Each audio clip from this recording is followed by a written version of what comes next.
They are, without a doubt, some of the most powerful and destructive forces in the entire natural world. Just one of these events can completely reshape a coastline and literally alter the course of history.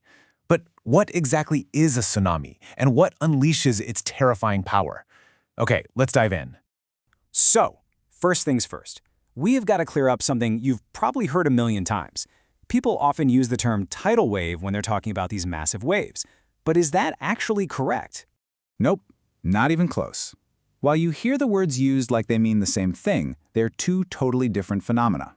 A tidal wave, just like the name suggests, is all about the tides. Those regular, pretty shallow waves caused by the gravitational pull of the sun and the moon. A tsunami, on the other hand, is born from a sudden, violent displacement of water. And that's the key thing to remember. Tsunamis have absolutely nothing to do with the tides. So, if it's not the tides, what does cause that huge displacement of water? Well, the answer is a lot more varied than you might think. Let's take a look. Okay, so as you can see, the vast majority of tsunamis, we're talking almost 90%, are triggered by what we all immediately think of, earthquakes, and the landslides that sometimes come with them. But what I find really fascinating is that little other causes slice of the pie. It might only be 11%, but wow, it is packed with some truly powerful and surprising forces. Landslides, for one, can be a huge trigger, whether they happen under the sea or start on land and fall in. I mean, when a massive amount of rock and dirt suddenly plunges into the water, it's just like dropping a giant boulder into a bathtub. That splash can be absolutely enormous. Get this, back in 1958, an earthquake in Lituya Bay, Alaska, caused a rockfall that created the tallest tsunami ever recorded, a wave that was a staggering 1,720 feet high. Violent volcanic eruptions are another big one. You've got things like a caldera collapse. That's when the whole top of the volcano just caves in on itself.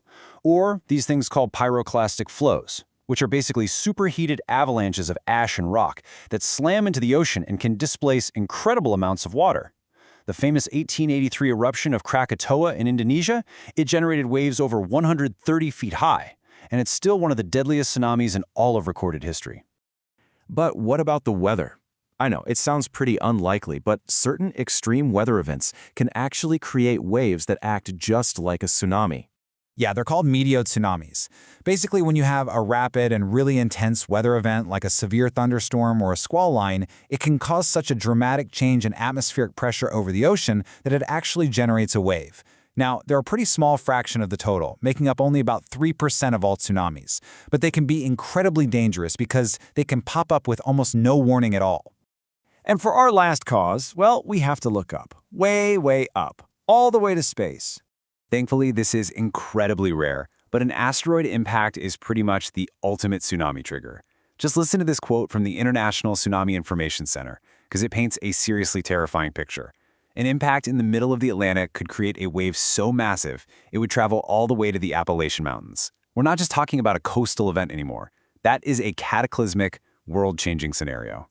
So, okay, one of these violent events happens, and a huge amount of water gets displaced. What happens next? Well, a tsunami's journey across the ocean is a story of some really incredible physics. You can really break the life of a tsunami down into 3 key stages. First, you have initiation. That's the moment all that energy gets transferred into the water. Then there's the split, where the initial wave actually splits in 2, racing across the ocean in opposite directions. And finally, you get the most dangerous stage of all, amplification.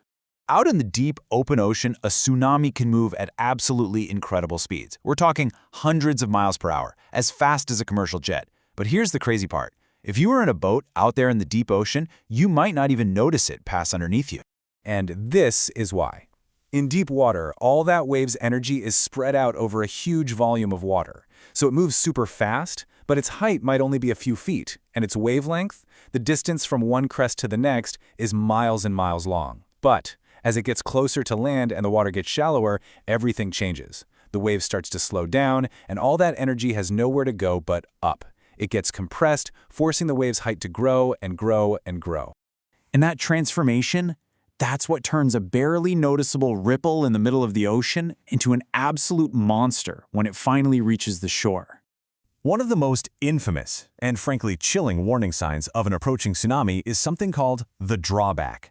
As the trough of the wave, the low part, reaches the shore before the crest, the sea can suddenly and dramatically pull way back, exposing the seafloor. It's this eerie, deceptive calm, and it is the single most critical signal to get to higher ground immediately. The consequences of not heeding that warning are just catastrophic. The numbers you're looking at here are almost impossible to comprehend. They represent the staggering human toll of just 3 of these events. I mean, look at the 2004 Indian Ocean tsunami. It was triggered by a massive magnitude 9.1 earthquake, and it claimed over 227,000 lives across multiple countries. It's truly one of the deadliest natural disasters in all of modern history. So when you're faced with a force this powerful, is there anything we can even do? And the answer, thankfully, is yes. Science has given us a way to have eyes on the deep ocean, creating a crucial early warning system. So how does that even work? How do we get a warning when a wave is traveling silently and invisibly across the ocean, hundreds or even thousands of miles from land? Well, the answer is an incredible piece of engineering called the DART system. It stands for Deep Ocean Assessment and Reporting of Tsunamis. It works like this. You have a sensor sitting on the ocean floor that detects the change in water pressure as a tsunami passes over the top of it. It instantly sends that data up to a buoy floating on the surface, which then beams the information via satellite to warning centers all around the world. And what does all this technology buy us? The one thing that matters most in a disaster: time. Precious minutes, maybe even hours. By plugging this real-time data into forecast models, authorities can issue accurate and timely warnings, allowing entire coastal communities to evacuate. It's technology that, without exaggeration, directly saves lives. And that kind of brings us to our final thought. We've developed this absolutely incredible ability to see these great waves coming, even when they're still in the middle of the ocean. The technology works, but that's only one half of the equation.